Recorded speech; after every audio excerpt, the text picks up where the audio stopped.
kita belajar tentang komunikasinya. Ya, bagi cara komunikasi dengan pasien seperti apa sih komunikasi pada pasien dengan bilang aja gitu ya. Mungkin yang Bapak Ibu kemarin sudah banyak cerita gitu ya. Eh, apa namanya penyampaian berita buruk seperti apa. Kalau sekarang lebih banyak ke mungkin bukan penyampaian berita buruknya, tapi bagaimana komunikasinya gitu, bagaimana menyampaikan berkomunikasi dengan pasien yang menjelang ajal gitu ya, atau dengan penyakit.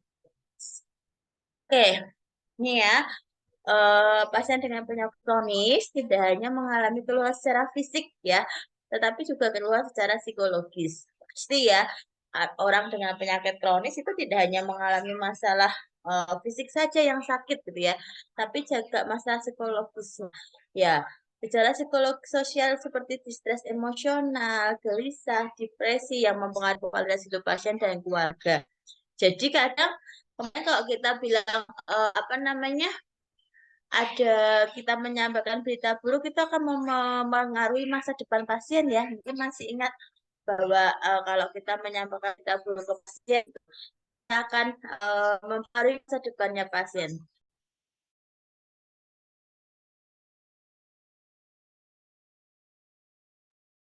Ya, yang akan mempengaruhi kualitas hidupnya pasien gitu ya. Jadi mungkin saja kalau komunikasi yang disampaikan oleh apa namanya perawat itu bisa mempengaruhi menyebabkan stres emosional, menyebabkan pasien merasa gelisah, depresi gitu, yang mempengaruhi kualitas hidupnya gitu. Jadi kualitas hidupnya bisa saja mengalami masalah gitu ya. Kemudian palliative care perawatan yang juga fokus terhadap aspek-aspek emosional, psikososial dan ekonomi serta spiritual untuk memenuhi kebutuhan akan perbaikan kualitas hidup pasien. Tentunya kalau masalah ekonomis, kayaknya kita memberikan pelayanan itu yang semampunya pasien gitu ya, kalau bisa ya.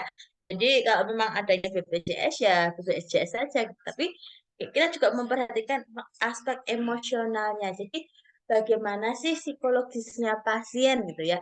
Apakah saat dia mengalami penyakit kronis gitu ya, mengalami penyakit kronis, apakah ada perubahan emosional? Ya, jadi kalau kadang pasien dengan penyakit kronis itu suka marah-marah gitu ya, atau lebih menarik diri. Yang sering ketemu Bapak Ibu pasien dengan penyakit kronis itu lebih marah-marah atau menarik diri nggih? Marah-marah. Yang sering Menarik diri, marah. ada yang marah, ada yang menarik diri ya. Mungkin yang tergantung fase kehilangannya ya. Mungkin ada yang di fase anger dia memang di fase marah gitu ya. Tapi kalau ada yang fase denial gitu ya, mungkin fasenya lagi apa namanya? Fasenya lagi memang tidak apa namanya tidak menerima gitu ya. Mungkin nanti akan berbeda. Teknik komunikasinya pun akan berbeda gitu ya. Nanti kita akan bahas juga. Karena ada beberapa fase dari pasien penyakit kronis yang mungkin secara emosional juga berbeda gitu ya. Mungkin kalau fase yang sudah menerima gitu ya, sudah menerima eh, dengan kondisinya mungkin diajak komunikasi lebih enak ya. Kita mau tindakan lebih mereka lebih apa namanya dapat menerima.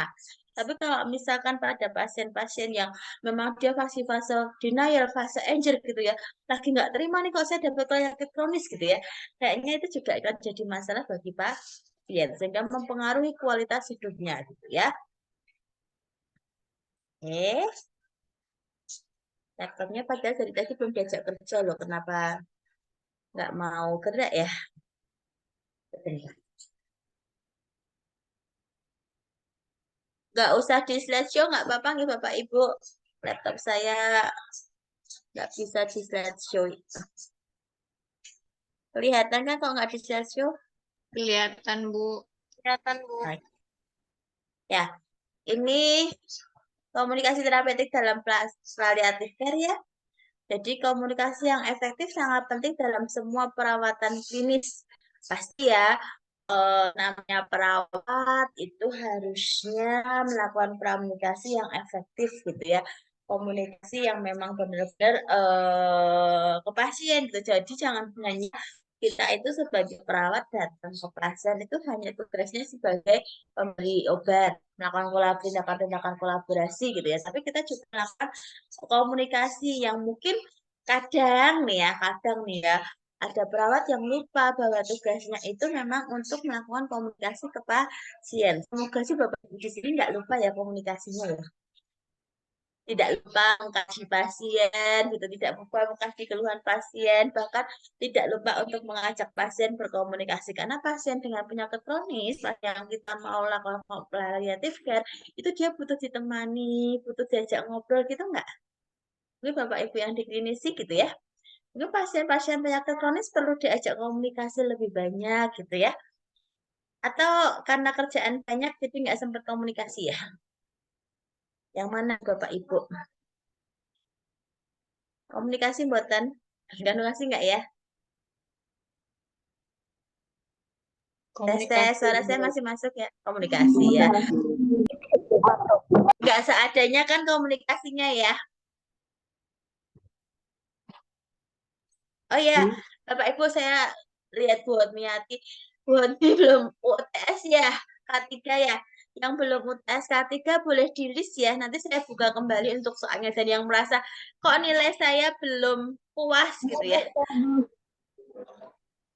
Ya, yang di K3 silahkan yang merasa nilainya belum puas atau yang merasa belum UTS, silahkan di list melalui Bu Lisna ya.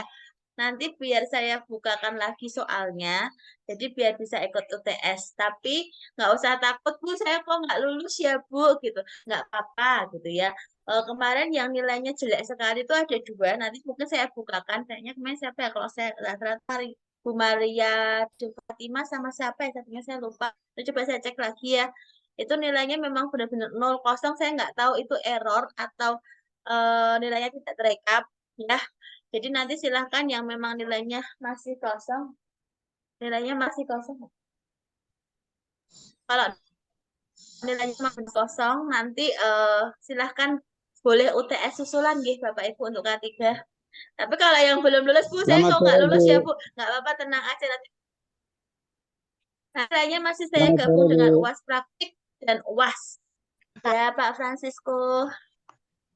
Ya, soalnya kami di Timor Leste ini Oke. internetnya lelet sekali karena kemarin dengan hari ini kami tidak bisa ikut ujian dengan baik karena kami punya Ya, internet yang kurang bagus, Pak. Bu. jaringan ini lagi error ya, Pak? Jaringannya error terus, habis ini kita masuk juga keluar terus.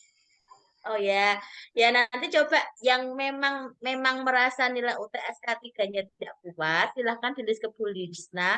Nanti misalkan nilainya sudah terekap, saya lihat dulu kalau misalkan nilainya masih bisa saya tambah gitu ya. Saya tambah karena nilainya agak jelek ya. Banyak yang dapat 100, tapi ada yang dapat 0 gitu. Jadi saya juga agak bingung gitu ya. Jadi Makasih, Bu. ya, nanti kalau misalkan nilainya tidak puas ya bolehlah nanti saya bukakan kembali. Karena kemarin saya lihat ada yang memang ada yang 0. Saya nggak tahu ini memang jawabannya yang salah atau siakannya yang error di kadang nilainya tidak terekap masuk ke saya gitu ya. Atau bukan lagi gitu yang nanya kok nggak terekap di saya nanti coba di screenshot aja disiakan. Kan saya tampilkan nilainya ya. Ya namanya sistem gitu Bapak Ibu jadi kan ya ada errornya. Jadi kita di luar dari kita gitu. Jadi nggak apa-apa nanti kan karena kemarin memang saya setting 1 jam karena soalnya hanya 30 soal, nggak terlalu lama. Dan nilainya juga sudah bagus-bagus kok. Itu nggih. Jadi silakan nanti di-share karena saya sudah minta ke Bu Lisna dari kemarin kalau nggak ada yang list jangan-jangan nanti nggak tahu kalau belum ujian gitu. Sudah di list kok, Bu. Sudah list, Bu Lisna kirim ke saya ya hasil listnya. Ini nggak susulan-susulan loh. Oke, lanjut deh. Ya, itu untuk K3 intermezzo sedikit ya, karena kemarin kita sudah UTS K3. Gampang kan soalnya? Gampang atau susah? Gampang lah, banyak yang dapat 100 kok. Pernah dengan doa, Bu? Hitung kancing, Pak. Berarti kalau yang dapat 100 pasti hitung kancing pas bener gitu ya. Kalau soalnya masih bisa dipahami kan ya. Oke, Bu. Mungkin ya Bapak Ibu yang di rumah sakit mungkin sudah biasa jadi klik-kliknya hitung kancinya benar ya. Tapi kalau pas yang di mungkin yang di puskesmas yang atau yang di dinas kesehatan mungkin karena nggak pernah biasa ngadepi pasien jadi hitung kancingnya pada meleset gitu ya. Ya, oke, lanjut ya. Enggak, lanjut Pak, lanjut. Oke ya, ini komunikasi yang baik-baik bermanfaat yang nyata. Jadi kalau Bapak Ibu perawat nih, mungkin yang di dinas di ruang intensif gitu ya, yang menatasi pasien dengan penyakit kronis gitu ya. Mungkin kalau yang jarang komunikasi itu kelihatan dari pasiennya gitu ya. Pasiennya jadi nggak care sama perawat. Kalau kita sering komunikasi, kita sering ngajak ngobrol, kayaknya pasien itu juga akan care dengan kita, akan percaya dengan kita, menceritakan semua kondisinya ke kita gitu ya. Tapi kalau pas perawatnya nggak pernah komunikasi, susah gitu ya. Kita mau mengkaji pasien aja kayaknya mereka agak menutupi gitu ya. Tapi beda kalau kita biasa komunikasi, biasa ngajak ngobrol, ada keluhan apapun diceritakan, itu kayaknya pasien itu juga apa namanya mau mempercayakan kondisinya ke kita itu juga lebih gampang gitu ya, lebih percaya gitu ya dengan kita. Jadi kalau kita mau mengkaji, mau menentukan diagnosis, mau melakukan intervensi, itu juga mudah. Makanya Bapak Ibu perawat, tolong kan kita ilmunya ini berhubungan dengan jasa gitu ya. Yang penting yang harus diajak ngomong, bukan barang yang hanya didiamkan gitu ya. Jadi tolong diajak bicara. Nah, Bu Devi ngomong kayak gini karena saya berkali-kali ke rumah sakit itu kecewa karena pernah satu shift tidak melihat perawat sama sekali. Yo pernah gitu ya. Jadi apa namanya? Kayaknya kok caringnya perawat ini sekarang kok agak kurang. Jadi tolong pesan lagi ya Bapak Ibu dosennya ini pada pesan nih sukanya caringnya tolong ditingkatkan apalagi pasien-pasien menjelang ajal butuh perhatian kita gitu ya siapa lagi kalau yang perhatian kalau bukan kita gitu ya yang merawat beliau gitu ya jadi silahkan biar tidak stres nih pasiennya biar kualitas hidupnya baik ini tolong silahkan diajak komunikasi pasien-pasien ya oke tujuan komunikasi efektif ya. Jadi kita membantu pasien untuk memberikan informasi tentang diagnosis, prognosis, pengobatan, dan untuk merencanakan masa depannya secara realistik. Bu, kita kan nggak boleh menentukan diagnosis nih, nggak boleh ngomongin prognosis nih, nggak boleh ngomongin pengobatan nih. Ya itu kan etiknya punyanya dokter, Bu. Tapi pernah nggak pasien itu paham dengan penjelasan tim medis teman kita ini, rekan kita ini? Pasti kan akan kita ulang ya. Betul, Bapak Ibu yang di rumah sakit. Betul, Bu. Ya, Betul. jadi akhirnya apa? Kita sedikit menyalahi etik kita ya. Kita harus menjelaskan pengobatan, kita harus menjelaskan diagnosis, menjelaskan prognosisnya gitu ya. Agar apa? Pasien ini juga paham gitu ya. Terus menentukan tindakannya juga tepat gitu ya, merencanakan tindakannya ke depan juga tepat. Itu jangan sampai apa namanya diagnosis, prognosis dan pengobatannya itu tidak disampaikan oleh pasien. Akhirnya pasiennya malah jadi menarik diri, nggak mau melakukan perawatan. Tuh, ya.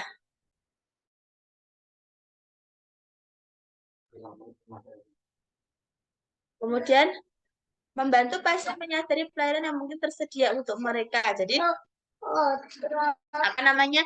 Kadang pasien itu nggak mengerti bahwa ada sebentar ya saya tutup pintu depan.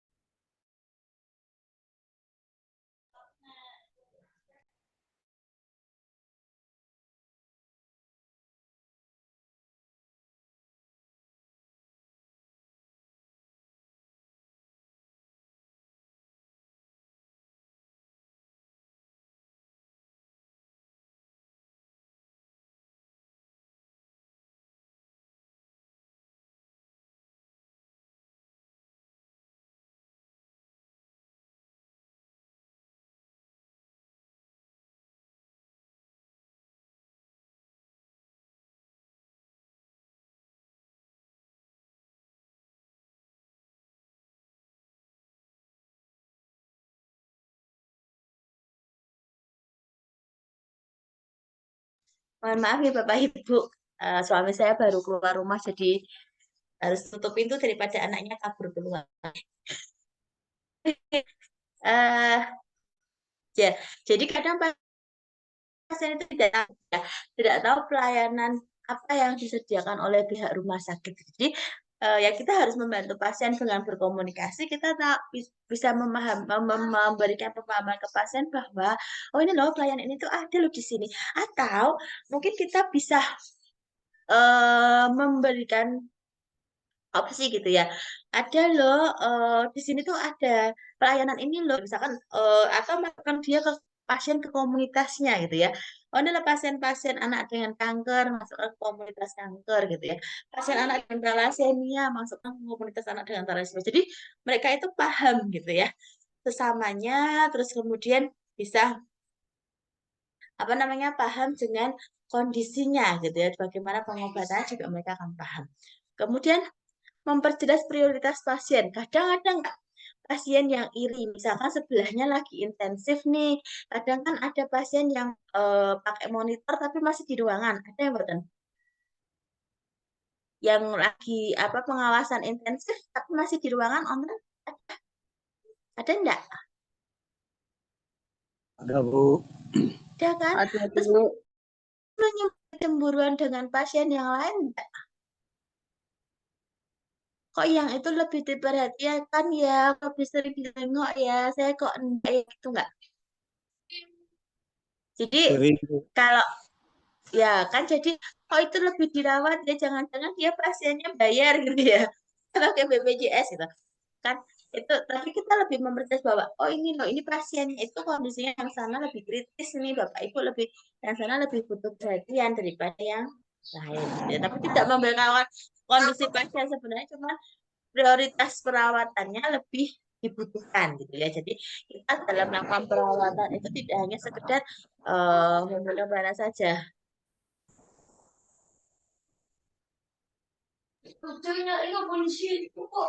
Oke, kemudian memungkinkan hubungan kepercayaan antara pelayanan kesehatan, profesional, pasien, dan keluarga. Jadi kita memfasilitasi nih, misalkan ada pasien yang mau gitu ya mendengar penjelasan kondisinya secara lebih jelas gitu dari tim medis atau tim profesional yang merawat pasien, ya kita apa namanya ya kita memfasilitasi gitu ya, memfasilitasi agar pasien itu bisa ketemu dengan tim medis yang memang mau.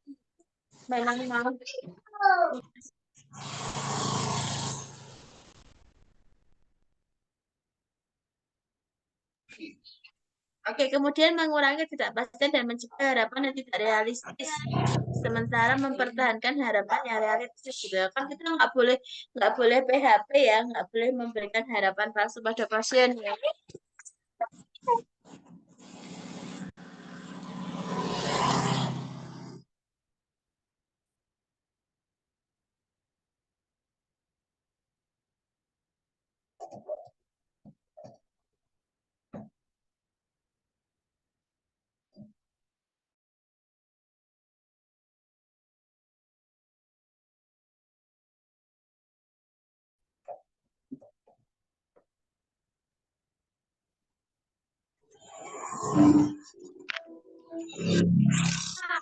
Oke, mohon maaf ya Bapak Ibu, pengganggu kecil saya tuh suka kalau ada yang lagi suka cari perhatian. Oke, ya eh, jadi kita membantu gitu ya. Ya kita kan hanya sebagai perawat gitu ya, bukan hanya merawat tapi sebagai konselor kan ya.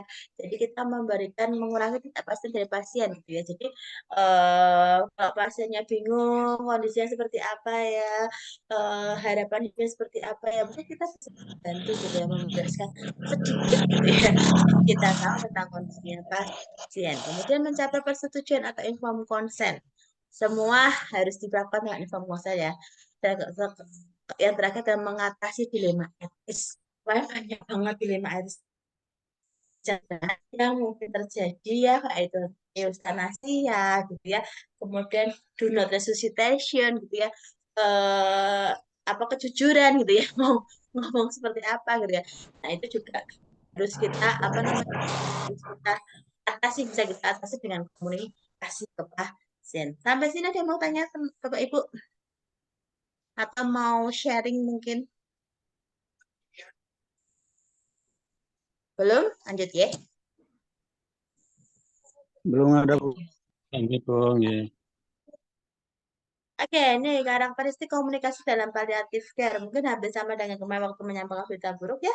Ya, kita menunjukkan empati dan dukungan emosional. Jadi, dalam menyampaikan, dalam berkomunikasi itu kita harus menunjukkan empati kita. Ya, jadi kemarin ada pertanyaan, Bu, simpati dan empati bedanya apa?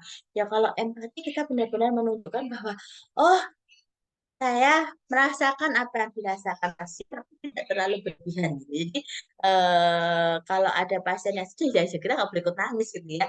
Kemudian menghargai pasien atau rasa hormat, ya memberikan informasi yang jelas, terbuka dan jujur. Walaupun jujur itu kadang menyakitkan ya, tapi tetap harus kita jelaskan. Kemudian menghindari pemberian harapan palsu dan eufemisme. Jadi jangan memberikan harapan palsu atau justru malah semakin menurunkan apa namanya rasa percaya diri pasien, gitu ya, ngedown atau ya bikin pasien lebih ngedrop gitu. Jadi kalau bisa ya kita memberikan sesuai dengan kenyataannya aja informasi yang kita punya gitu ya kepada pasien. Kemudian fokus pada informasi yang dibutuhkan dan diinginkan. Kemarin ya di berita buruk, pendengar berita buruk, kita harus kaji dulu knowledge-nya pasien gitu ya, pengetahuannya pasien nih sejauh mana sih dia butuh informasi, apa sih yang dia butuhkan gitu ya. Jadi kita betul-betul fokus dia mintanya apa gitu ya, dia maunya apa gitu. Jadi kita bisa apa namanya fokus gitu pada penyampaian informasi yang dibutuhkan oleh pasien. Kemudian menggunakan bahasa yang mudah dipahami, jangan pakai bahasa dewa ya, bahasa dewanya dihilangkan dan lebih aktif mendengarkan. Nah, ini biasanya kalau keluhannya perawat-perawat di Indonesia nih gitu ya, Bu, nggak sempet kalau mau mendengarkan curhatannya pasien. Kalau mau dengerin curhatannya pasien itu pekerjaan saya lebih banyak gitu nggak? Gitu buatan. Kerjaannya masih banyak, Bu. Kalau pasiennya curhat, pasiennya kita panjang lebar, waktu saya habis, Bu. Nggak sempat bikin askep. Gitu ya? Semoga enggak ya. Oke. Kemudian ya, Kati nggak usah dibahas satu-satu ya.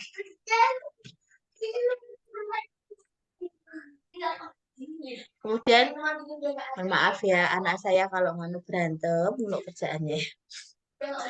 Oke, ya, kebutuhan komunikasi pasien, gitu ya. Konsultasi dan pasien dan keluarga merupakan standar profesional praktik keperawatan. Jadi, kita itu sebagai pekerja ya, kita kerjanya jasa, yang kita layani manusia, bukan barang gitu ya. Jadi yang perlu diajak ngomong, perlu diajak bercerita gitu ya. Jadi kalau misalkan kemarin waktu belajar K3 gitu ya, jangan sampai ada bahaya yang mengganggu psikologisnya perawat, gitu. Kita bisa memberikan perawatan yang terbaik pada pasien gitu nggak? Jadi salah satunya komunikasi gitu ya. Komunikasi itu penting loh buat perawat gitu ya. Penting loh buat pasien gitu ya. Pasien itu kadang nggak puas kalau nggak pernah diajak ngobrol sama perawat loh. Kadang kalau dulu kita belajar mungkin Bapak Ibu yang senior gitu. Kalau sekarang diajarkan Bapak Ibu. Senyumnya perawat itu obat, itu nggak diajarkan. Kalau zaman itu senyumnya perawat obat ya. Jadi apalagi ngomongnya perawat dong, senyumnya aja obat, apalagi perawatnya yang ngomong gitu ya. Jadi perlu nih komunikasi gitu ya. Komunikasi perawat yang berhasil ditandai dengan adanya kolaborasi dengan dokter dan pasien, mendengarkan sama banyak berbicara, dan menghargai perasaan pasien dan keluarga. Jadi kalau kita merasa sebagai perawat kita mampu untuk berkomunikasi gitu ya, biasanya ya kita bisa nih menciptakan kolaborasi yang baik. Jadi bukan penyampai pesan ya, tapi bagaimana kita menyampaikan, misalkan ada dokter advis, ternyata advisnya salah, nggak sesuai dengan kondisinya pasien gitu ya. Jadi kita bisa dok kayaknya nggak kayak gitu deh. Misalkan, oh dok, pasiennya sudah perbaikan deh gitu ya. Kayaknya dosis obatnya bisa diturunkan deh gitu. Jadi kita berkolaborasi nih memfasilitasi pasien untuk ke tim medis yang lain gitu ya. Kemudian mendengarkan sama baik dengan berbicara. Kalau pasien perawatnya hanya ngomong, tidak mendengarkan curhatan hatinya pasien, itu namanya komunikasi kita belum efektif gitu ya. kita cuma bisa memberikan perintah, memberikan informasi, tapi kita tidak bisa mendengarkan, tuh akhirnya tidak komunikasi tidak efektif gitu ya. Kemudian menghargai perasaan pasien dan keluarga. Kita menghargai kok Bu gitu, tapi kadang lupa bahwa yang kita kerjakan ya, yang kita rawat ini seorang manusia gitu ya. Kemudian perawat juga diharapkan memberitahukan kepada dokter dan pasien jika terdapat perbedaan maksud dalam berkomunikasi gitu ya. Kadang ya tadi ya dokter masih suka komunikasi pakai bahasa dewa gitu ya, sementara manusia apa yang dirawat manusia gitu ya, ya jangan pakai bahasa dewa, kita turunkan jadi bahasa manusia. Oke, kemudian next, kebutuhan komunikasi pasien. Pasien menjelang ajal, kita lebih banyak komunikasi selain pada pasiennya juga pada keluarganya gitu ya. Kemudian melepon rumah untuk memberitahukan perubahan kondisi pasien. Kayaknya kalau di ICU, kemarin saya sudah bilang pasien-pasien di ICU itu, kayaknya kalau ada calling dari perawat di ICU itu suka apa namanya deg-degan gitu ya. Keluarga pasien yang menunggu di rumah atau keluarga pasien yang menunggu di luar, kalau ada panggilan masuk ke ruang ICU itu kayaknya antara satu mungkin ada yang kritis, dua mungkin meninggal gitu ya, tiga mungkin memang ada panggilan dari dokter untuk berusaha menebus resep gitu, tapi pasti deg adalah oh jangan-jangan gitu ya, ada sesuatu ya di dalam karena mungkin menjelang ajal nih kondisinya kritis gitu ya. Kemudian mengenal prognosis ya. Jadi harus tahu gitu ya, harus tahu bagaimana perjalanan penyakitnya pasien nih. Pasien. Kemudian menjawab pertanyaan pasien dengan jujur ya. Kemudian menerima informasi mengenai pasien satu kali dalam sehari, yaitu diberikan kepada pasien, memberikan gitu ya, memberikan informasi kepada pasien atau keluarga pasien, kemudian memberikan penjelasan mengenai istilah medis yang tidak dipahami. Ya, kemudian pasien meninggal, memberikan jaminan kenyamanan pada pasien dan keluarga. Jadi dalam perawatan jenazah juga harus baik gitu ya. Jadi jangan asal nggak apa-apa lah perawatan jenazah asal-asalnya, tapi perawatan jenazah baik dan kita menginformasikan juga, memberikan kenyamanan juga pada keluarga gitu ya. Kemudian informasi tentang kondisi pasien yang sebenarnya kepada keluarga. Kemudian informasi tentang kematian yang mungkin terjadi. Jadi kalau misalkan memang pasiennya disiapkan untuk meninggal, jadi kita harus sampaikan gitu ya bahwa kemungkinan terburuknya memang akan kematian. Jadi pasien keluarga itu sudah siap untuk menerima gitu ya. Sudah siap untuk menerima. Jangan terus oh pasiennya sudah menjelang ajal nih, sudah mau menghadapi kematian terus kita diem aja ya. Ada yang bertanya? Pak Ahmad, kenapa Pak Ahmad? Ahmad Syahrir. Oke. Oh ya Bu, ini Apa? kadang-kadang kita kan kalau mau menyampaikan informasi kepada keluarga ataupun pasien, itu masih bingung batasan kita jauh mana yang sampaikan begitu. Terkadang ini terlalu jauh, mungkin ini hak wewenang dokter yang menyampaikan atau bagaimana? Ya, Oh, jadi jelas. kadang memang karena perawat itu ada di 24 jam bersama pasien ya, kadang kita bingung ya, kita ini bukan wewenang kita gitu, tapi kok dia ada dokternya gitu ya. Kalau kita mau jawab nanti tanya dokternya aja, salah juga. Itu nggak Pak Ahmad Syahrir? Kadang kita dilema gitu. Dilema kita mau menyampaikan kok kayaknya salah gitu ya. Kita tidak menyampaikan kok kayaknya juga salah gitu ya.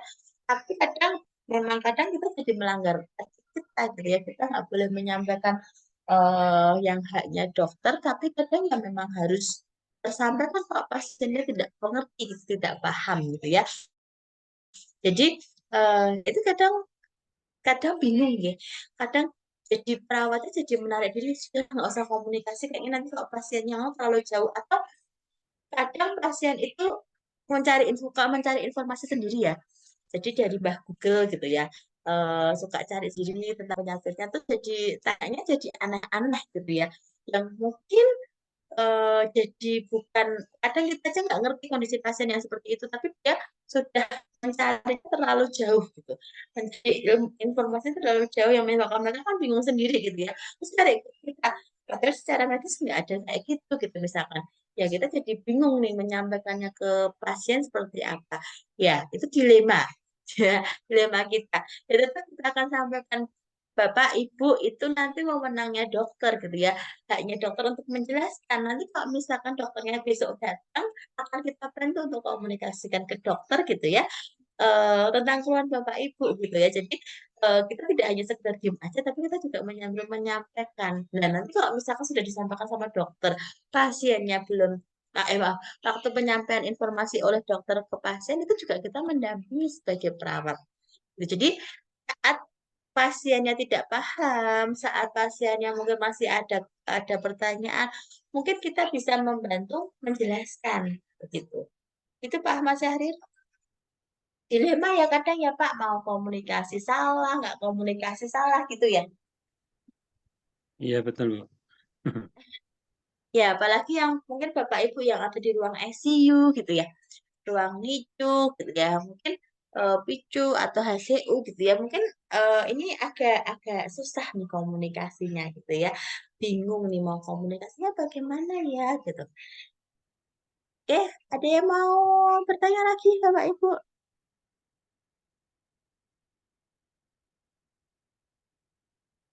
Belum? Lanjut ya.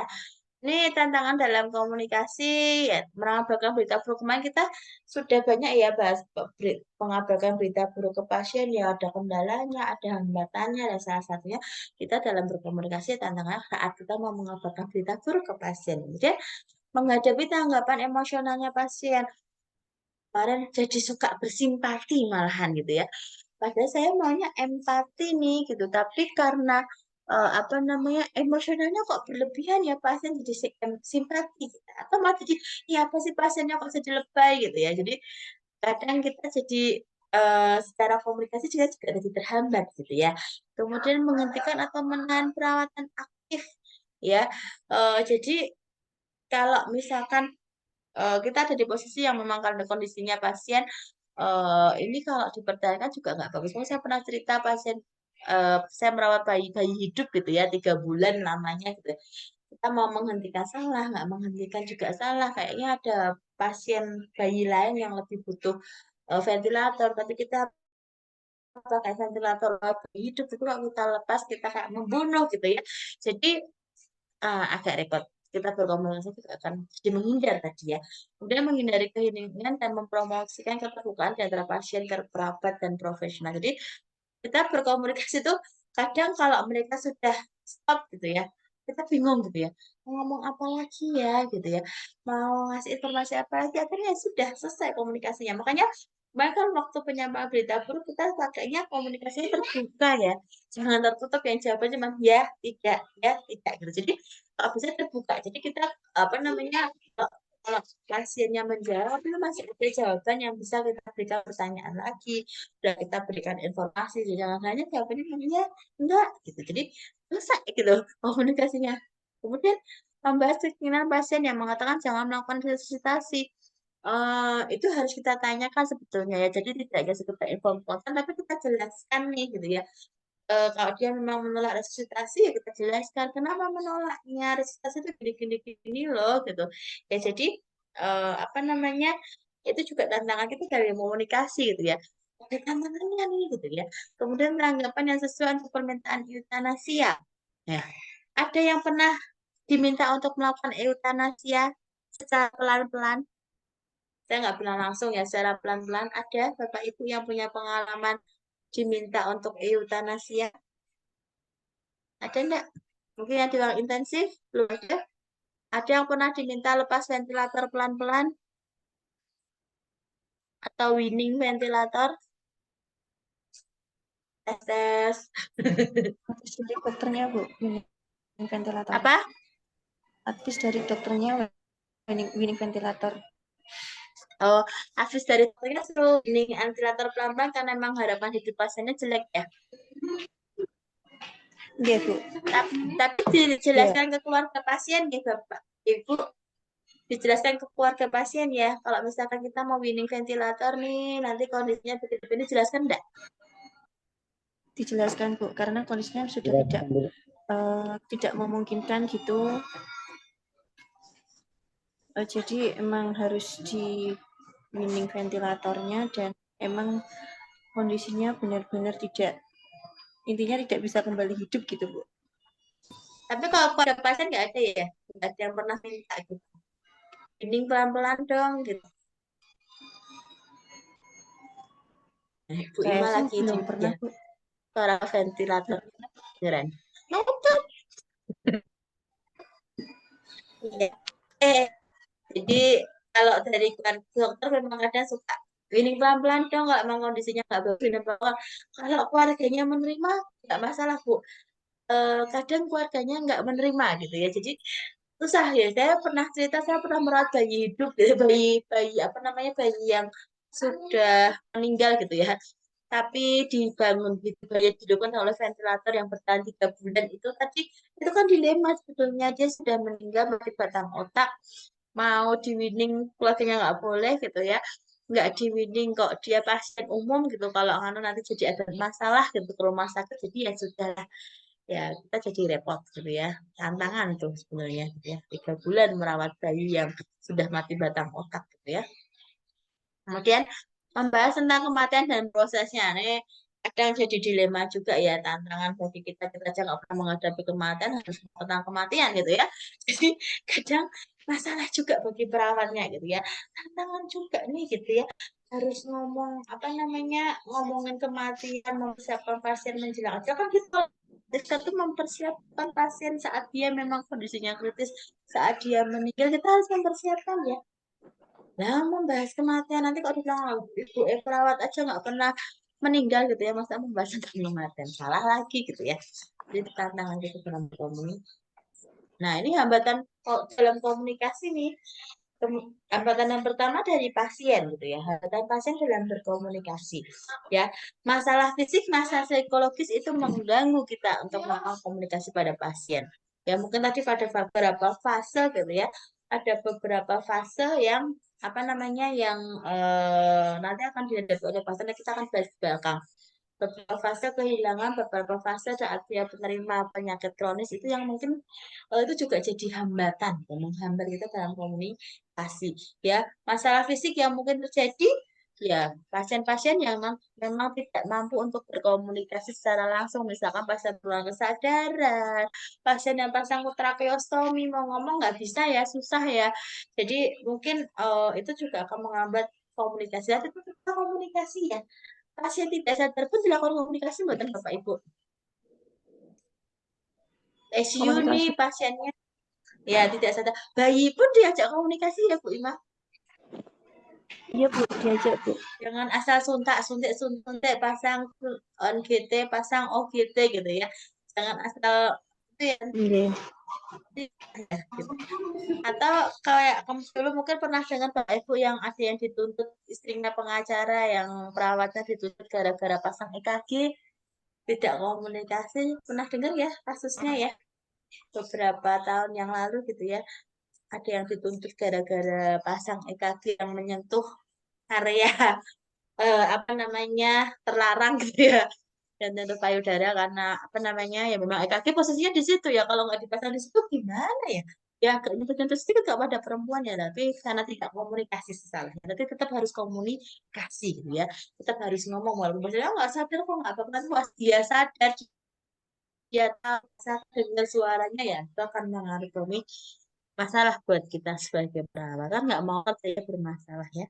Kemudian kendala bahasa di juga kan kadang pasiennya kendala bahasa ya, apalagi kalau bilang mahasiswa reguler gitu ya, yang harus praktek rumah sakit di Jawa gitu ya, nggak bisa bahasa Jawa, silakan minta temannya untuk mendampingi gitu ya. Jadi apalagi ini perkuliahan saya sering pakai bahasa Jawa, yang mohon maaf ya dari luar Jawa mungkin agak bingung sudah apa ya gitu ya, agak roaming sedikit nggak apa-apa ya, dimaklumi ya, karena saya memang dari orang Jawa kalau suruh ngomong full bahasa Indonesia kadang suka lupa gitu ya. Jadi silakan dimaklumi. Oke, kemudian dari masyarakat untuk dalam berkomunikasi. Ya, harapan untuk sembuh dan kurangnya kepercayaan terhadap profesi medis dapat mempengaruhi secara signifikan. Misalkan ada satu rumah sakit nih, kesannya di masyarakat itu sudah jelek. Misalkan, oh jangan ke rumah sakit Ade di rumah sakit A perawatnya cuek-cuek loh. Di rumah sakit A kalau sakit kayak gini mati pasiennya meninggal loh gitu. Ya, di rumah sakit A apa namanya? Nanti tidak diurusi loh gitu. Jadi kita perawat itu saat ada pasien jadi kita susah untuk membina hubungan saling percaya dengan pasien gitu ya. Susah kadang komunikasinya di menarik sendiri gitu lah. Apalagi pasiennya masuk, beneran dia perawatnya kayak gitu. Beneran berarti tetangga saya ya, beneran kata. Jadi kesan masyarakat itu juga akan mengganggu komunikasi gitu ya. Eh Kemudian, hambatan tenaga kesehatan dalam berkomunikasi ya. Dokter, perawat, dan tenaga kesehatan kadang takut menghadapi emosi pasien saat melakukan komunikasi. Gitu. Jadi, kadang kalau ada, karena kita males ngadepin emosionalnya, jadi kita males untuk ada komunikasi. Misalkan, saya lagi nggak enak nggak pengen komunikasi sama pasien. Kenapa? Saya lagi ada masalah nih kayaknya ya. Oke lah sedikit tapi tetap kita harus komunikasi. Jadi kita bisa memposisikan diri bahwa saya saat bekerja ya saya memang jadi perawat gitu. Saya harus komunikasi dengan pasien gitu ya. Jadi harus bisa mengkondisikan. Kemudian memperbaiki komunikasi dengan pasien, misalkan, pasien sudah tidak percaya sama kita, sudah menarik diri dari kita, gitu. Kita harus memperbaiki komunikasi nih, biar perawatan kita mudah. Sekali lagi kita melakukan komunikasi dalam paliatif care itu, biar kita mudah melakukan perawatan. Jangan sampai pasiennya mengalami gangguan psikososial, kemudian kita susah dalam melakukan perawatan dengan pasien. Jadi, kita harus memperbaiki komunikasi dengan pasien. Yang kita lakukan adalah mempertahankan kontak mata yang baik. Jadi kalau ngomong, jangan terus hadap sebaliknya. Pasiennya di depan nih, ngomongnya madep sana, gitu ya. Nggak bisa mempertahankan kontak mata dengan pasien gitu ya, itu susah gitu ya.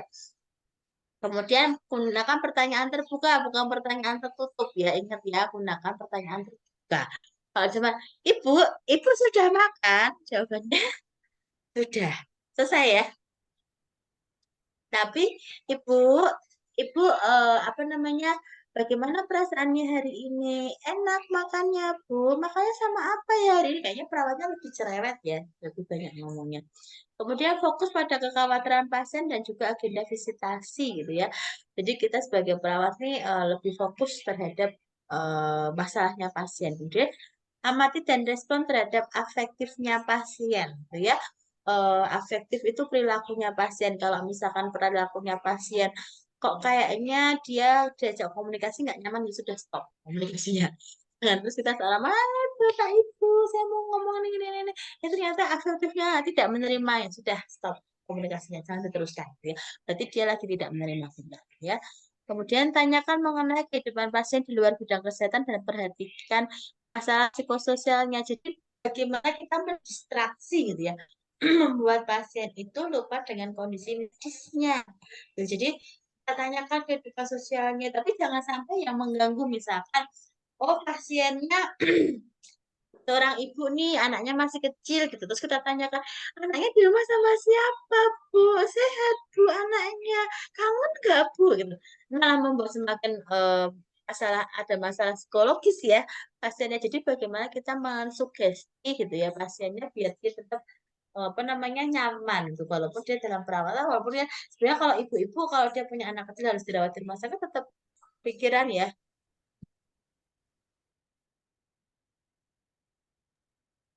Kemudian pastikan gerakan nonverbal Anda menggambarkan adanya perhatian. Jadi jangan terus kita verbalnya ngomong tapi nonverbalnya nggak apa namanya nggak sesuai nih. Misalkan, kita ngomong tapi wajahnya nggak senyum. Bu, gimana kabarnya?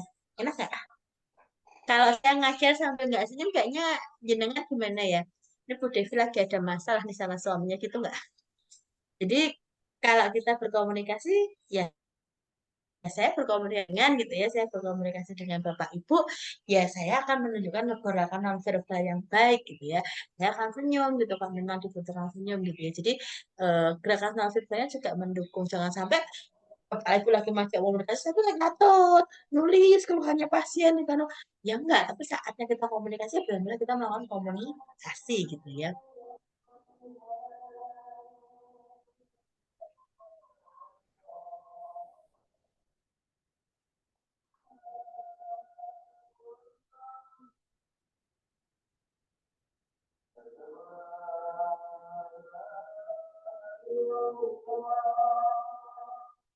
Dan sebentar nih Bapak Ibu.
Ya, nanti Bapak Ibu. Mbak Putri diatur azan maghrib ya. Lanjut sebentar lagi selesai kok. Maaf ya. Minta kalau itu maju karena pasti nabrak azan maghrib ya. Dan azan maghrib sebentar ya waktu sholatnya. Jadi sebentar lagi selesai kok. Sebentar ya. Ini jamnya RPL ini memang agak nggak enak karena yang satu nabrak azan asar, yang satu nabrak azan maghrib ya. Jadi ya nggak apa-apa lah ya. Oke. Ini teknik komunikasi dalam palliative care gitu ya. Eh, pasien dengan penyakit kronis berarti pada fase yang berbeda-beda gitu ya. Jadi tadi saya bilang ada yang sudah menerima, ada memang fase angel. Mungkin Bapak Ibu sudah belajar fase kehilangan pada pasien gitu ya. Fase penerimaan diri mungkin ya lebih tepatnya fase penerimaan diri pada pasien gitu ya. Disampaikan informasi itu fase penerimaannya apa aja. Masih ingat Bapak Ibu ada fase apa saja? Masih ingat saat kita menyampaikan kondisi pasien ada beberapa fase penerimaan diri, ada fase apa saja?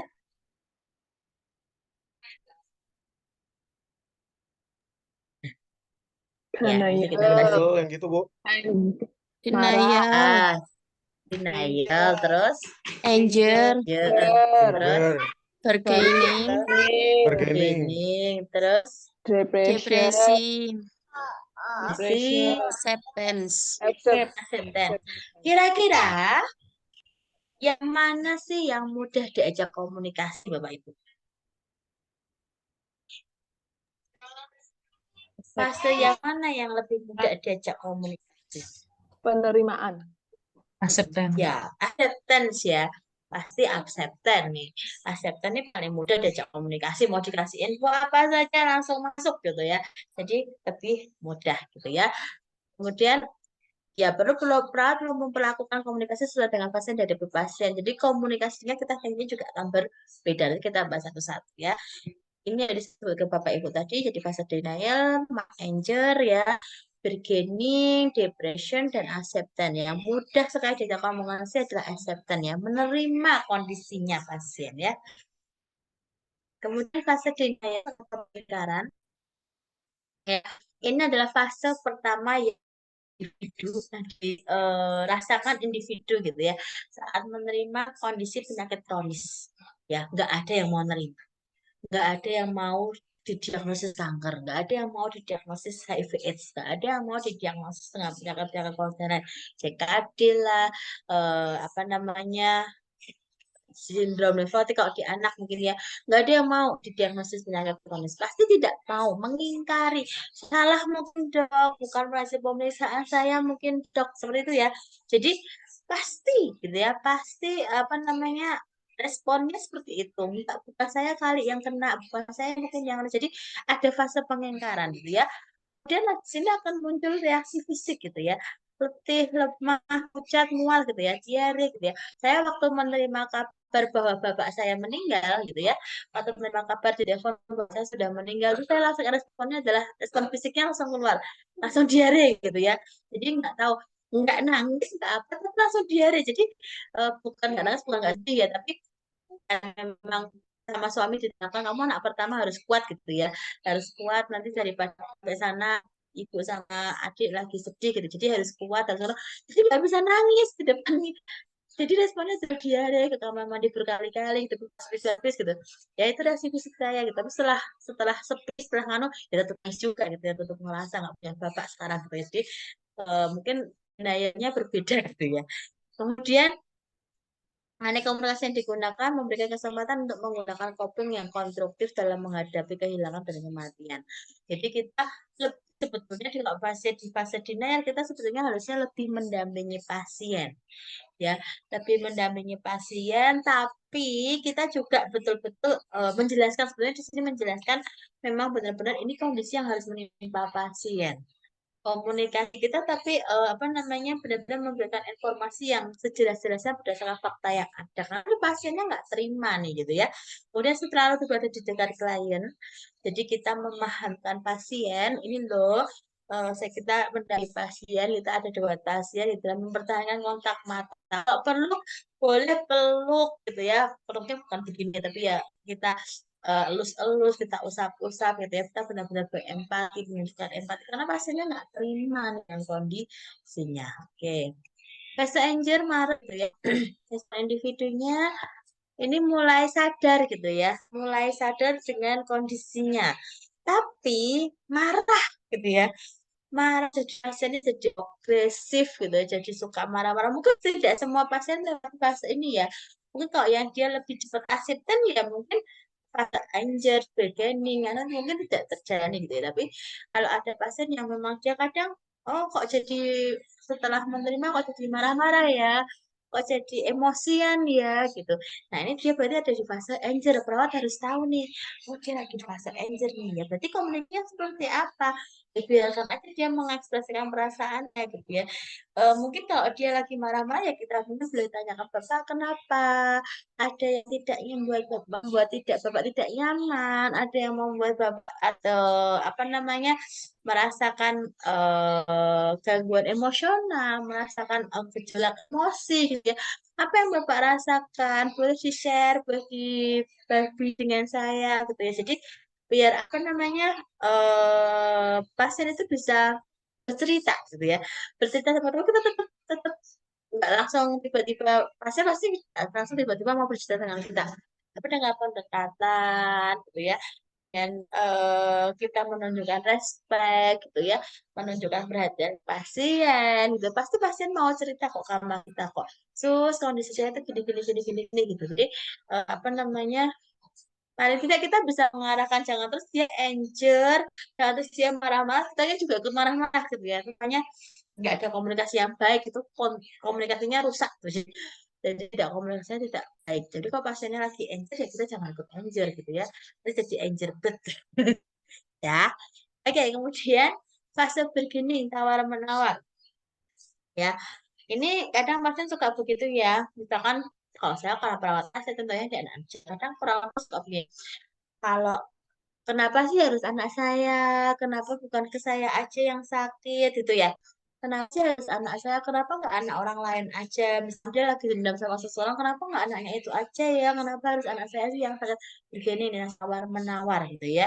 Jadi kita memberikan kesempatan pada pasien maunya gimana Bu gitu ya, maunya seperti apa, ibu maunya seperti apa, ya kita jelas dengarkan gitu, dia mau ceritanya seperti apa ya, tapi kita arahkan lagi, kenyataannya begini loh Bu, dari hasil pemeriksaan seperti ini loh Bu. Jadi apa namanya, kita terima bergeningnya tapi tetap kita arahkan biar dia kembali ke jalan yang benar. Jadi jangan jangan tawar menawar terus gitu ya, bukan di pasar nih gitu ya, kondisi pasiennya bukan dagangan di pasar atau ditawar-tawar gitu ya. Jadi apa namanya ya, kita harus memberikan semua tapi kita perlu lagi ke jalan benar. Tapi memang kenyataannya seperti itu Bapak Ibu gitu ya. Jadi kita tetap arahkan. Oke, ini depression ini paling susah sebetulnya karena pasien akan menarik diri. Betul? Kondisinya sebenarnya sudah drop, tapi pasien semakin menarik diri. Ini kalau fase depresi ini memang sebenarnya agak susah didekati. Karena kalau dia marah, masih mungkin kita ajak ngomong. Tapi kalau sudah menarik diri, mau diajak komunikasi, dia memalingkan muka, itu kan kita sudah males ya. Kalau diajak ngajak ngomong pasien, kok pasiennya, diajak ngomong kok nggak enak ya wajahnya ya. Gitu kita sudah apa namanya, nggak mood gitu ya. Misalkan saya mau mengajar nih, pagi-pagi sudah mengajar, sudah bad mood-nya nggak bagus nih.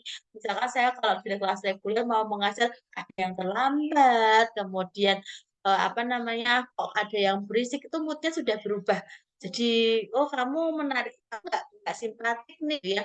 Jadi mood-nya sudah berubah, mau komunikasi gitu ya. Jadi ya coba menenangkan klien ya, tetap kita komunikasi, ngobrol gitu ya.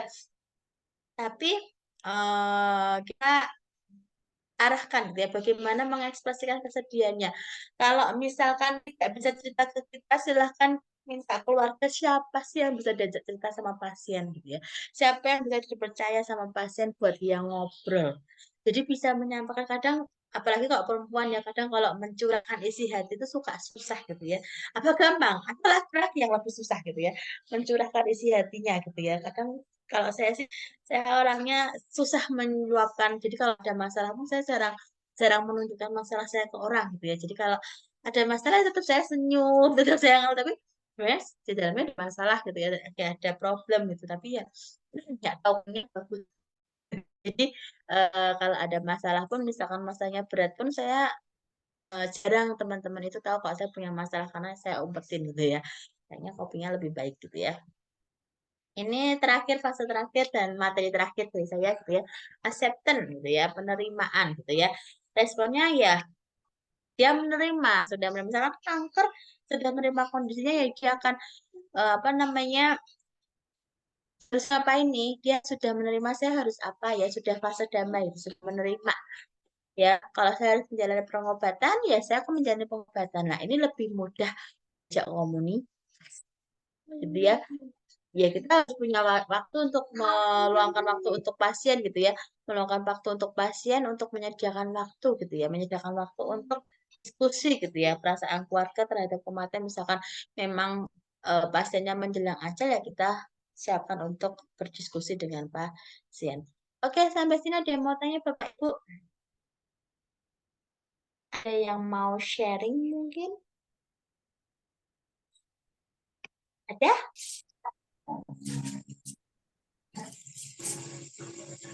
Ada yang mau sharing Bapak Ibu? Sekarang jumlahnya berapa nggih?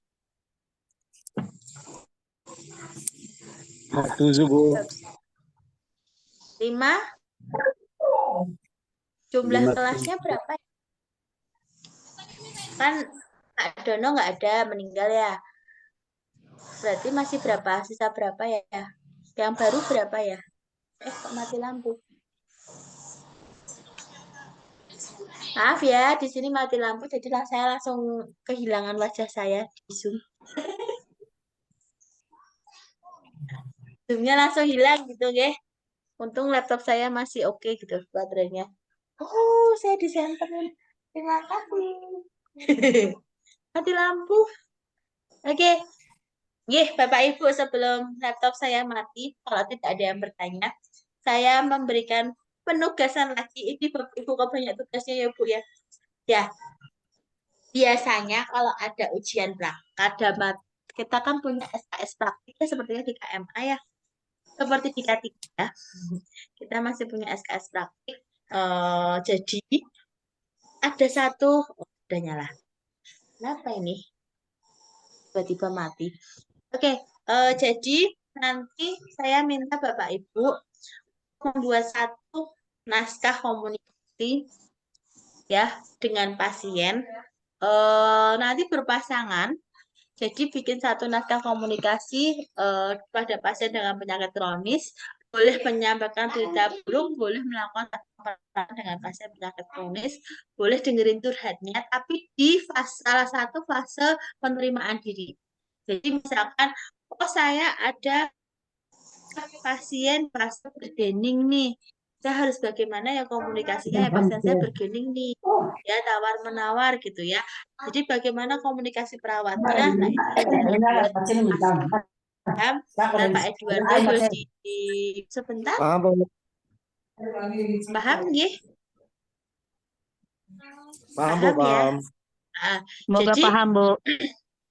semoga jangan semoga dong Bu, harus paham Bu. Ya, jadi Madrasah apa Bu tadi Bu? Konsepnya? ya Boleh diulang Bu, terserah agak putus-putus. fasenya terserah. Boleh di fase acceptance, boleh jangan acceptance semua ya. Kalau acceptance semua gampang nanti. Jadi boleh pasiennya di mau kalau mau Mana? kelompoknya silahkan ya. Jadi ada di fase bergening, ada boleh fase anjur nih. Jadi ada yang mungkin pasiennya marah-marah gitu ya. Ada yang di fase acceptance gitu ya.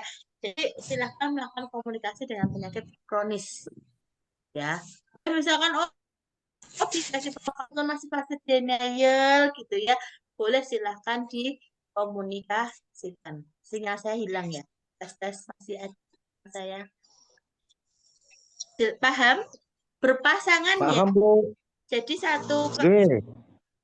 satu perawat, satu pasien. Jadi berpasangan nanti gantian. Skripnya Oke, satu Bu. aja, naskahnya satu aja nanti dibuat bergantian. Kita tidak pakai video, nggih. Jadi nanti ujiannya dengan saya langsung. Jadi kita pakai Zoom atau pakai video call.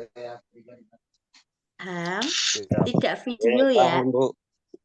Baik, Bu. Jadi langsung lakukan komunikasi Siap, di Bu. depan saya. Ya. Silakan dibuat naskahnya. Nanti kalau sudah siap silakan menghubungi. Gimana Bu? Bu, maaf mau bertanya. Kami kan ada satu rumah kasta di Ibu, Balikpapan tuh 15 orang. Jadi kan ganjil, Bu. Iya. Ya pinjam sama temennya yang lain dong Bu. Ya, betul, Bu. Oh, Betul, Bu. teman-teman yang lain. Video call Bu. Jadi tidak ketemu nggak apa-apa. Kalau misalkan bisa bertemu satu rumah sakit, hadap-hadapan komunikasi, oke silahkan. Tapi kalau misalkan tidak bisa, kan lewat video call Bu. Jadi yang Betul, satu Bu. di Kalimantan, Oke, yang Bu. satu di Magelang, bisa ya Bu? Yuk. Ya, Bu. Oke, Dia kurang makasih, paham itu, Bu. Bisa nggih? Diam aja. Ya Pak, ini nakal ya Bu. Oke, Bu. Oke. Mau di Itu, mana Bu. pun Langsung oke itu, ya. Bu. Iya, Bu. Yang jadi Ya, kendala Bu. pasti gini. Makasih. Ya, Bu. Bu, susah. Kita nggak kenal satu sama lain gitu ya. Sudah kenal kan? Masa sudah berminggu-minggu bersama nggak kenal-kenal gitu ya? Harus kenal dong, walaupun Iya, Bu. ada di Papua, ada di Timor Leste gitu ya. Ada yang harus sudah Betul, Bu. berkenalan. Ya, jadi yang di Timor Leste jangan ngeluh Bu. Kita jumlahnya ganjil ya, pinjem yang mau ya. Ya, Ya, nanti belanjanya sama Timur Leste, Bu. Nggak apa-apa. Iya, Bu. nggak Masuk. apa-apa ya. Ah, sama siapa aja oke Bu, boleh.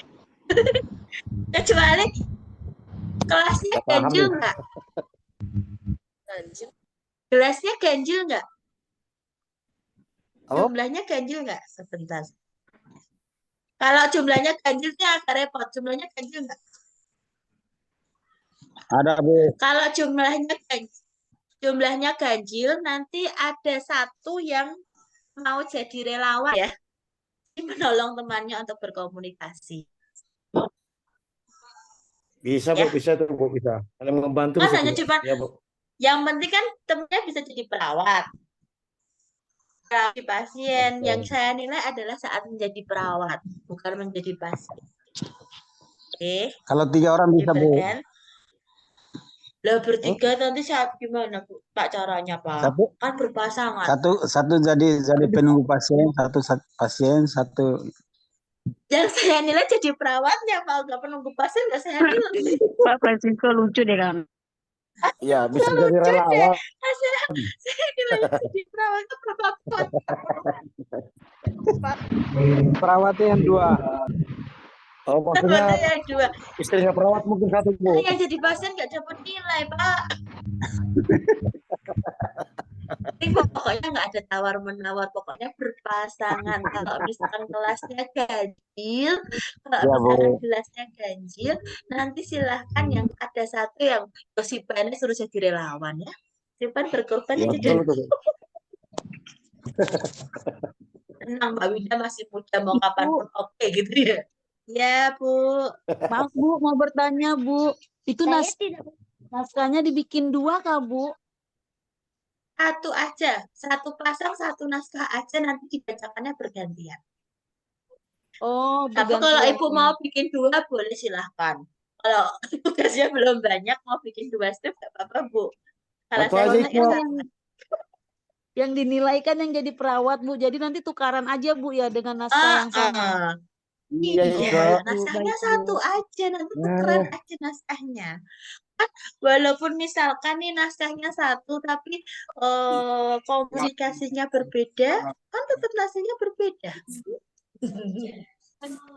Mungkin Baik, Bu. menjiwai Terima kasih, perannya Bu. berbeda nih gitu. Akan nilainya akan berbeda. Tapi skripsi sama. Karena saya yakin tugasnya Bapak Ibu itu sudah banyak sekali gitu ya. Sudah pusing sama tugas gitu ya. Stres, Bu. Iya, banyak Bu. Masih adaptasi nih Bapak Ibu sampai skripsinya lupa ya. Sudah pada nyentuh skripsi belum? Bapak Ibu skripsi Bu?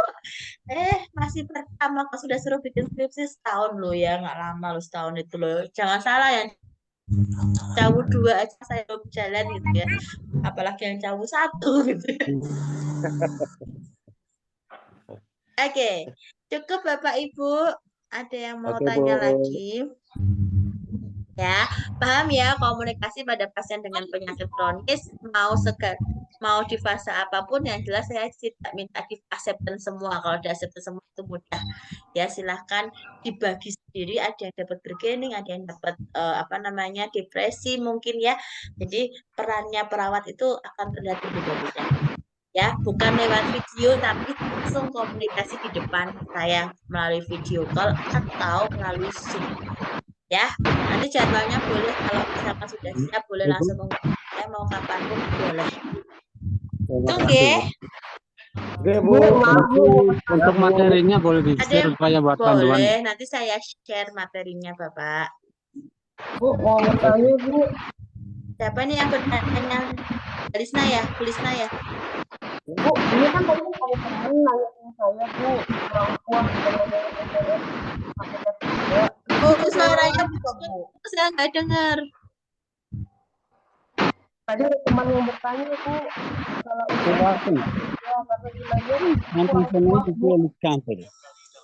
Ujian K3 kenapa Bu? ada teman yang bertanya Bu, nilainya kurang puas. Itu bisa diulang lagi Kak Bu? Karena Boleh saya di list aja. Di list aja nanti saat ujian susulan nanti saya dicek jawabannya. Minimal nilai berapa ya Bu bisa mengulang Bu?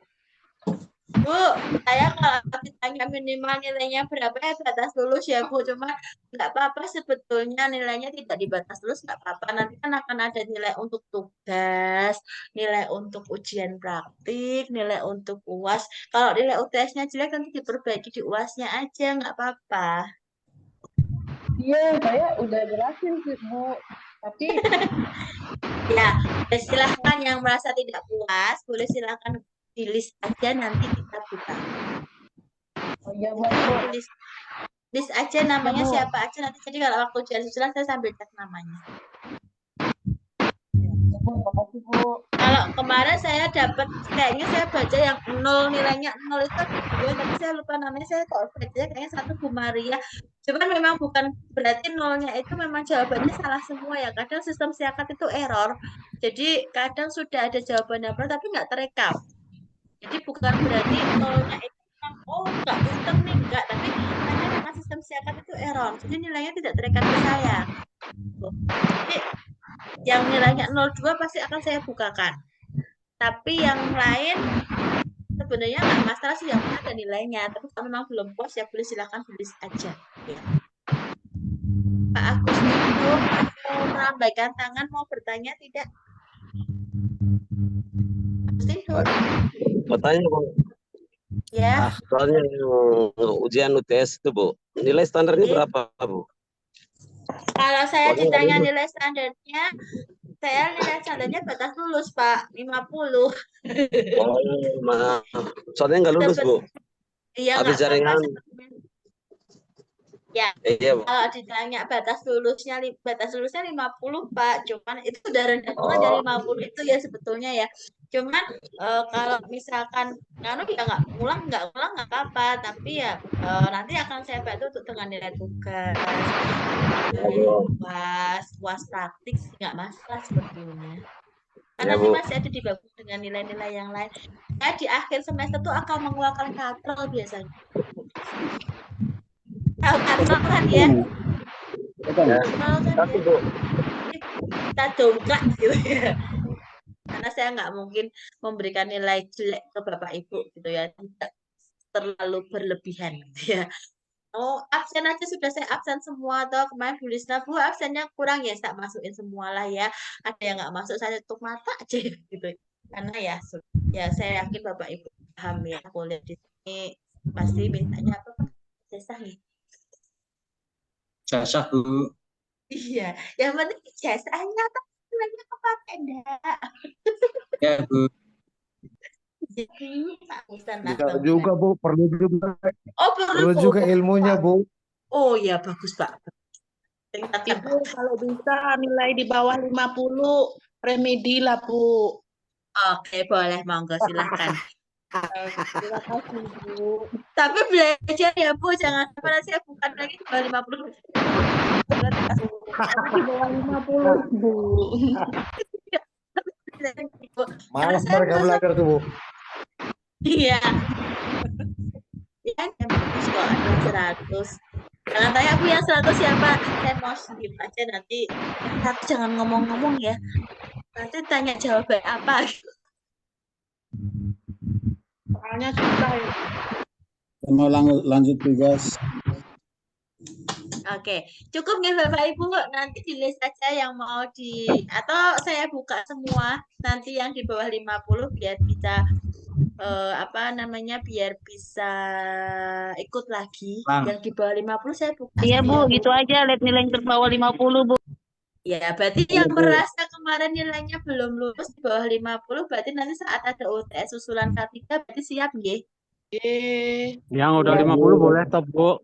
Kebaikan. Yang udah 50 yang nilainya Ibu, jadi nilainya yang 50 nggak ngulang lagi, sedih ya, Bu, mentok di 50.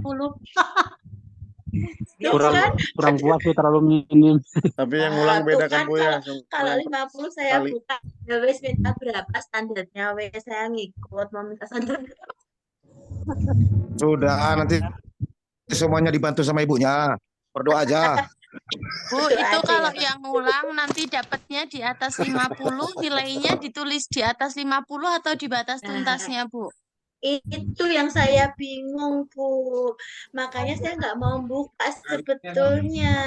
Ya, Bu. Kan sedih, Bu, kalau yang tadinya nilainya kecuali yang nilainya memang 0. Kalau nilainya 0 kan memang tidak ada nilai ya. Makanya saya juga bingung. Saya bilang, Ya, Bu, terserah Ibu aja, Bu. Sepakati. Mau gimana? Diterima apa adanya aja ya nilainya ya. Kecuali yang nilainya 0 ya. Nanti yang 50 pada protes. Bu, nilai saya mentok kok, Bu, 50 loh, Bu, gitu ya. Ya. Iya, Oke, berarti nilai yang lain. Bu. Berarti yang lain nilainya diterima, kecuali yang nilainya kemarin diisi akad saya 0, itu saya buka. Ya, dan yang belum ikut UTS. Ya, yang belum ikut UTS. Yang lain, tenang Bu, nanti alat katrol saya turunkan. Tenang aja, nilainya A Iya, sama B Pak, aja nilainya. kok. Amin. Sudah. Sudah Bu, nilainya A sama B aja. Aduh. Berarti Bu Devi nggak boleh ngasih nilai di bawah B ya?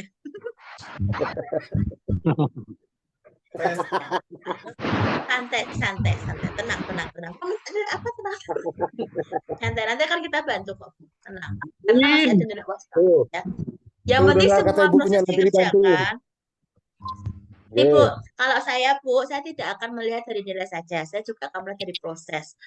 Satu, kalau tugas semua dikerjakan, ya, UAS praktek mengumpulkan semua, ya, saya tidak akan memberikan nilai jelek. Tapi misalkan ada satu UAS praktek yang tertinggal, gitu ya, mohon maaf gitu ya, kami tidak bisa memberikan nilai bagus. Otomatis kalau ada satu yang tertinggal berarti nilai 0. Nggak mau didongkrak, alat dongkrak saya nggak kuat kok nilainya. Ya, jadi silakan Tapi demi semua dongkrak, Bu. proses. Bantuin dong, ayo. Tenang. Kalau saya yang jadi koordinatornya tenang ya Pak. Nanti nilainya akan kita dongkrak bersama. Makasih Bu. Oke. Ya saya yakin Bapak Ibu ini butuhnya ijazah. Nilai ilmu ya butuh ya Pak. Ilmu gitu. Ibu apa nilai butuh? Ilmu butuh Bu. Ilmu butuh ya. Ilmu butuh Bu, Ya, bukan Pak. cuma ijazah. Update ya Pak. Ilmu butuh Bu. Ilmu Bu. Oh iya bagus. Update ilmu ya. Karena Ya Bu. biasanya banyak ilmunya, mungkin pengalamannya yang kurang ya Pak. Tapi sharing sebenarnya kalau saya sama regular transfer sharing. Jadi sharing ilmu gitu ya. Oke, cukup nanti nggak selesai Bapak Ibu nggak sholat maghrib nanti. Iya Bu. Oke Bu. Terima kasih banyak Ibu. Kita akhiri nih Bapak Ibu, nanti materi saya share lewat Sipa. Oke, terima kasih Bapak Ibu. Saya satu kali lagi pertemuan minggu depan. Saya akhiri pertemuan hari ini, kurang lebihnya mohon maaf. Selamat beristirahat Bapak Ibu. Saya izin keluar dari ruang Zoom ya. Selamat malam. Selamat malam Bu.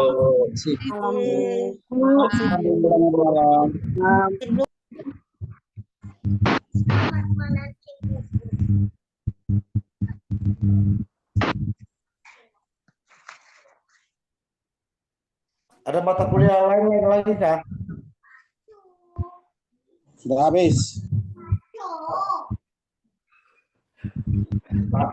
Langsung cepat betul bilang habis ya. Belajar sendiri Bang. Ya Bang.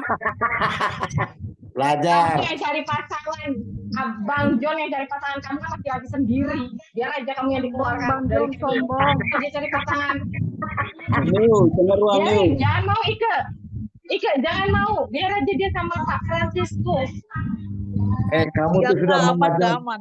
Kamu tuh sudah mengajarkan kebencian. Kamu udah berprestasi sebagai perawat kalau begitu. Apa sih? Nggak nyambung. Kan harus saling membantu. Ajar kamu ya Bang besok. Aku besok libur tahu. Oke KN.